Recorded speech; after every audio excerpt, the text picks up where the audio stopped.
No keys, push the start. Yeah, you know what it is. Everything I do it big. Yeah, screaming that's not when I pulled on the. Baik, bismillahirrahmanirrahim. Assalamualaikum warahmatullahi wabarakatuh. Perkenalkan, saya Hamid Jalan Qodiri dari PAIA semester 4. Di sini saya akan melakukan atau melaksanakan tugas daripada mata kuliah Kapita Selekta mengenai tugas ceramah yang berkaitan dengan Islam. Nah, di sini saya akan ceramah singkat atau pendek mengenai mandi wajib. Baik, langsung saja kita mulai. Bismillahirrahmanirrahim. Assalamualaikum warahmatullahi wabarakatuh. Alhamdulillahirrabbilalamin. Assalatu wassalamu ala rasulillah. Hazana li khaza wa la kunna linahtadiya wa la anna hadanallah. Ashadu an la ilaha illallah wa ashadu anna muhammadan abduhu wa rasuluh. Amma ba'du. Puji syukur kita panjatkan kehadirat Allah subhanahu wa ta'ala. Tak lupa juga kepada junjungan kita Nabi Agung Muhammad SAW beserta keluarganya, para sahabatnya, tabiatnya, serta kita selaku umatnya. Semoga selalu mendapatkan syafaatnya sampai yaumil akhir nanti. Amin ya rabbal alamin. Pada kesempatan ini, izinkan saya teman-teman akan sedikit memberikan nasihat kebaikan berupa ceramah singkat mengenai tentang mandi wajib. Baik teman-teman, mungkin bagi teman-teman semua ada yang belum mengetahui apa sih mandi wajib itu. Nah, jadi di sini saya akan menjelaskan apa itu mandi wajib dan sebab-sebabnya, dan masih banyak lagi pembahasan selanjutnya mengenai mandi wajib ini. Nah, jadi mandi wajib itu adalah mandi yang diwajibkan bagi umat Islam untuk menghilangkan hadas besar.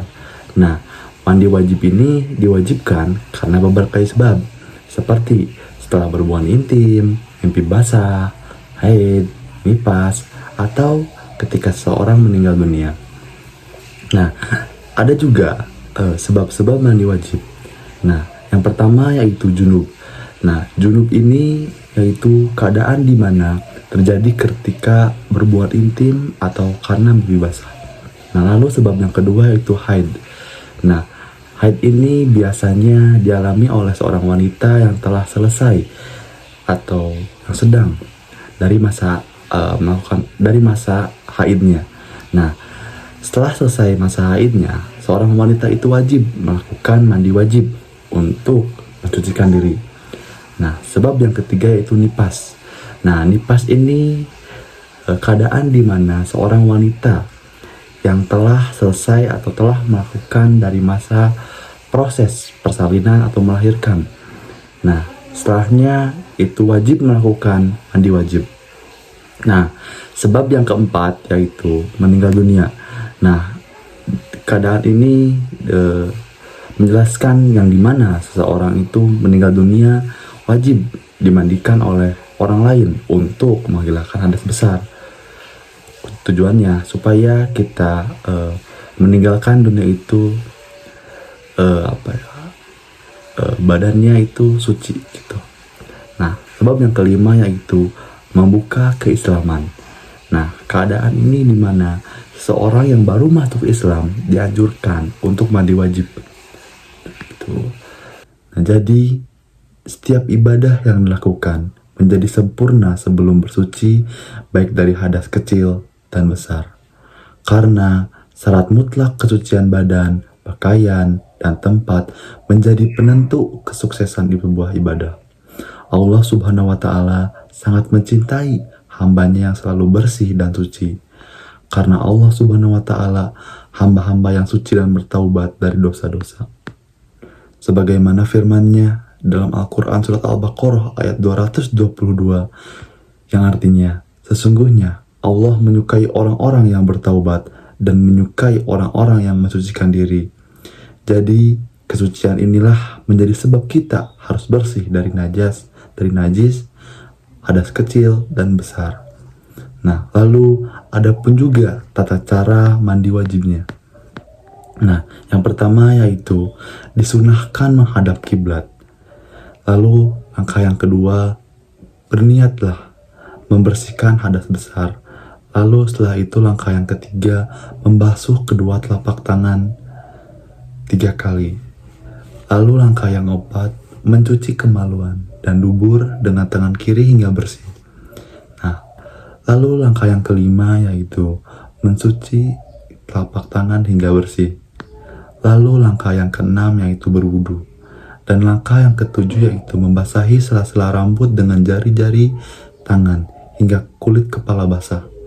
Lalu langkah yang kedelapan menyiram kepala 3 kali.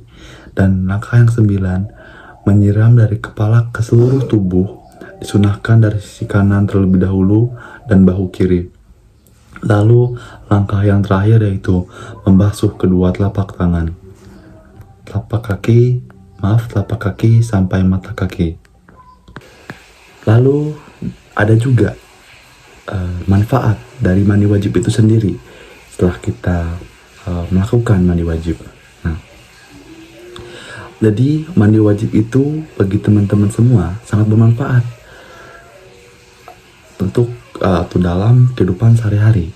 Manfaatnya apa? Manfaatnya itu merupakan ibadah yang diwajibkan oleh Allah Subhanahu wa Ta'ala, yang sehingga kita yang melakukannya itu mendapat pahala dan mendapat rahmat yang insya Allah diberkahi oleh Allah Subhanahu wa Ta'ala.